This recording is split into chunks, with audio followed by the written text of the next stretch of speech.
People of the State of Michigan versus Jeffrey Keith Huss, 1922696. And Mr. Huss is here appearing by video today. Mr. George is his attorney and Ms. Newland is his agent. Mr. Huss had appeared on October 2nd, 2020 on the probation violation that had been filed on September 14th and then also on October 2nd. A different probation violation.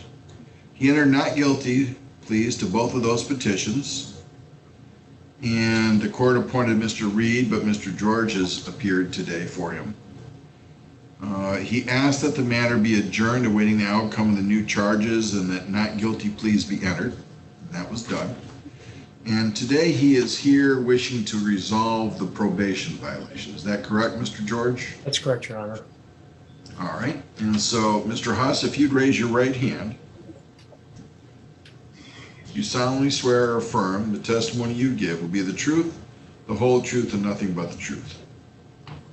Yeah. All right, and so there's two petitions dated two different dates, and we'll deal with those individually. On October 2nd, 2020, your agent filed a petition alleging that you had violated the terms of your probation by not reporting to your agent as directed on September 16th, 2020. How do you plead to that charge? Guilty.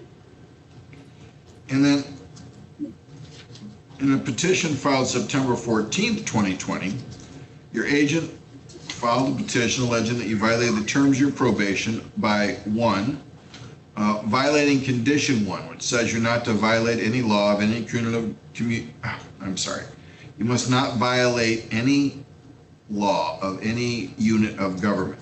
And on or about December 29th, you violated the law by committing a criminal sexual conduct. How do you plead to that charge? Guilty. And you have since pled guilty to that charge in your new case, is that correct? Yes.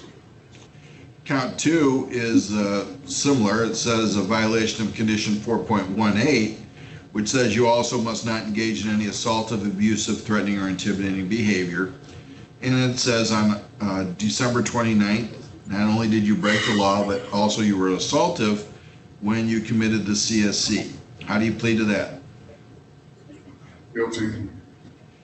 Count 3 is a violation of condition 1, again, violation of a state law that says you must not violate any criminal law of any unit of government. And here it's alleged on January 4th, 2020, you violated that law by committing a CSC. How do you plead to that? Guilty. And count 4 is a violation of condition 4.18, which says, again, you may not be involved in any assaultive behavior, and that you violated that when you committed the CSC on January 4th. How do you plead to that? Guilty. Now you're on probation on a charge of failing to pay your child support, which is a felony punishable by up to no more than 4 years in the Department of Corrections. You understand that? Yep.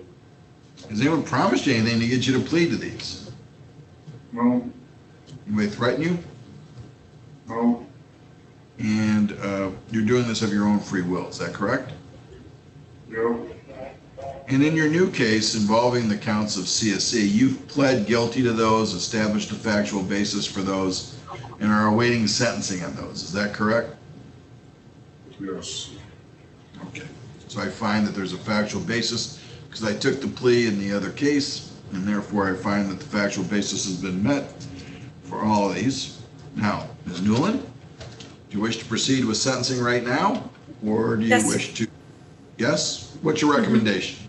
Your Honor, at this point in time, it's recommended that his probation be revoked and he be sentenced to 1-year jail credit, 238 days. Okay. Mr. George. Your Honor, obviously, a lot of this time is going to be swallowed up by the sentence in the new case. So we would ask that the probation be revoked and he's sentenced to time already served. Thank you. Okay, Mr. Huss, we do have the sentencing that's the basis for these cases coming up. But this is your opportunity to tell me, as far as the probation violation, what you'd like me to do. No.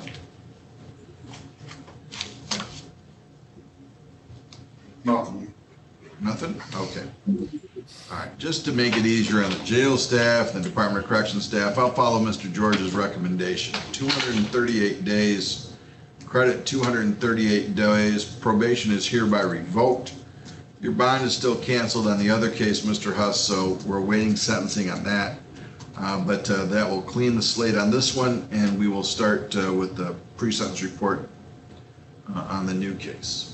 All right, Mr. Huss, you've been given 3 forms advising of what your rights on appeal are. I'd ask you to sign 1 copy, acknowledging that you received them. And if you wish to appeal, you need to fill the rest out, return to the court within 42 days.